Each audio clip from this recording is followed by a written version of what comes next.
We will continue with the biomedical importance of the nucleotides. Sulfate group donor is another important biomedical important thing or the biomedical important property of the nucleotide. Adenosine 3' phosphate 5' phospho. Sulfate is the sulfate donor for the sulfated proteoglycans and sulfated conjugates of the drugs. हमने carbohydrates में प्रोटियोग्लाइकेंस को briefly थोड़ा सा देखा था. तो कुछ प्रोटियोग्लाइकेंस के साथ सल्फेट ग्रुप ऐड होता है. तो ये सल्फेट ग्रुप कहाँ से डोनेट होगा? ये सल्फेट ग्रुप डोनेट करेगा न्यूक्लियोटाइड. इसी तरह सम ड्रग्स जो हैं उसमें सल्फर ग्रुप की एडिशन रिक्वायर्ड होती है. वो सिंथेटिकली जब प्रोड्यूस होती हैं तो उसमें भी हम सल्फेटेड न्यूक्लियोटाइड ऐड करते हैं जो ड्रग को अल्टीमेटली सल्फेटेड फॉर्म में ले जाता है. This is the diagram which shows this is the enzyme सल्फोट्रांसफरेजेस.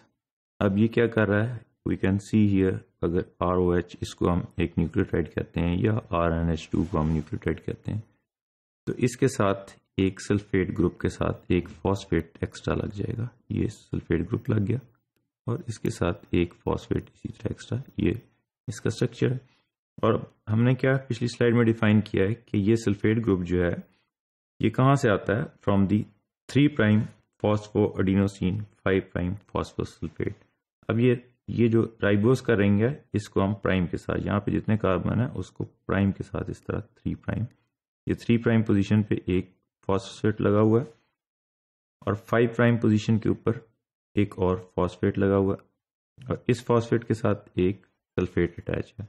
तो ये स्ट्रक्चर जो न्यूक्लियोटाइड का है, phosphosulfate group 3' phospho adenosine 5' phosphosulfate is the main donor of the phosphate group to the sulfate group to the different types of drugs or different types of the intermediates or the molecules. So this is the structure of the sulfate donor which is attached with the nucleotide. Next is the methyl group donor. जिस तरह sulfate group donor है इसी तरह nucleotide का एक function is the donation of the methyl group है. S adenosine methionine, methionine हमें पता है कि जो है वो अमीनो एसिड है. S adenosine methionine is the main methyl group donor. अब इस methionine के साथ एक एडेनिन मॉलिक्यूल लगा दें तो इसको S adenosine methionine कहते हैं और इसके साथ एक मिथाइल ग्रुप भी लगा होता है. So this methyl group is donated to the different reactions in the body. And for example is the formation of noradrenaline to adrenaline by methylation. Noradrenaline की जब methylation होगी तो adrenaline में convert हो जाएगी. And these are the neurotransmitters of the sympathetic nerves in the cardiovascular system. Cardiovascular system में हमने routine में पढ़ा होगा या देखा होगा या बोलचाल में भी कि एड्रेनलिन हम कहते हैं कि जब भी कोई प्रॉब्लम होती है या जब स्ट्रेस में आता है तो एड्रेनलिन रिलीज होती है. तो ये एड्रेनलिन कहाँ से बनती है? नॉर एड्रेनलिन जो है वो नॉन रिएक्टिव फॉर्म है, उसकी जब मिथाइलेशन होगी तो वो एड्रेनलिन में कन्वर्ट हो जाएगी. It also acts as a second messengers. जब सिग्नल ट्रांसडक्शन हम देखेंगे, डिटेल में पढ़ेंगे तो हम वहाँ देखेंगे कि न्यूक्लियोटाइड जो हैं वो सेकंड मैसेंजर के तौर पे काम करते हैं. एक मैसेज आया और एक रिसेप्टर पे लगा तो फर्स्ट मैसेंजर ये है, उसने आगे उसको ट्रांसलेट किया तो सेकंड मैसेंजर जो है वो these are the from the nucleotides. Nucleotides such as cyclic AMP और cyclic adenosine monophosphate and cyclic GMP और the cyclic guanosine monophosphate serve as a second messengers in signal transduction pathways. तो जितने भी signal transduction pathways जो हैं उसके अंदर second messengers is either the GMP और the AMP. These are in the cyclic form.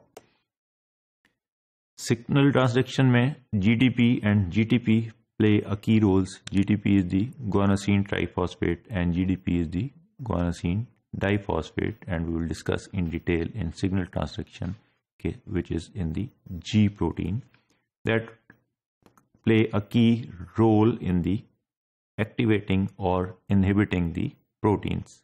Various cellular signalling cascade, जो different cellular signalling cascades हैं, जी प्रोटीन उसमें से इंपॉर्टेंट है।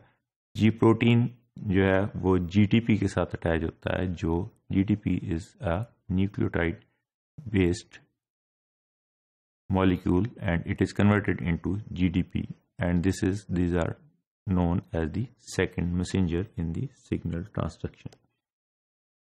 The medical applications of nucleotides are the specifically medical applications include the use of synthetic purine and pyrimidine analogs.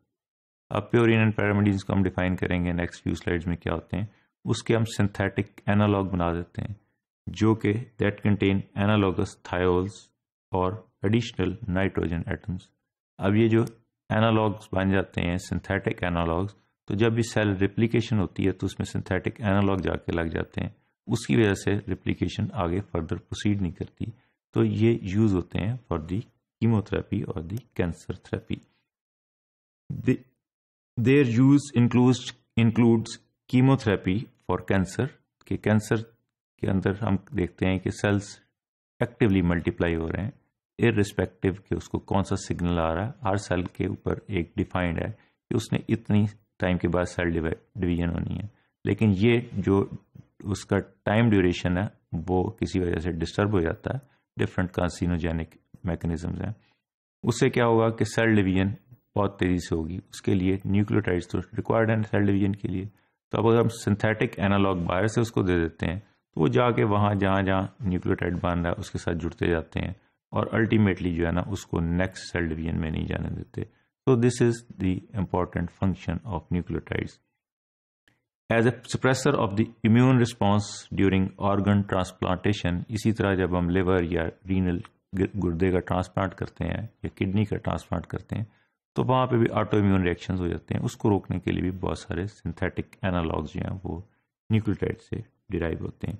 Similarly, as an antiviral drugs such as in the treatment of AIDS are the also from the analog of the nucleotide or the synthetic analogs of the nucleotides.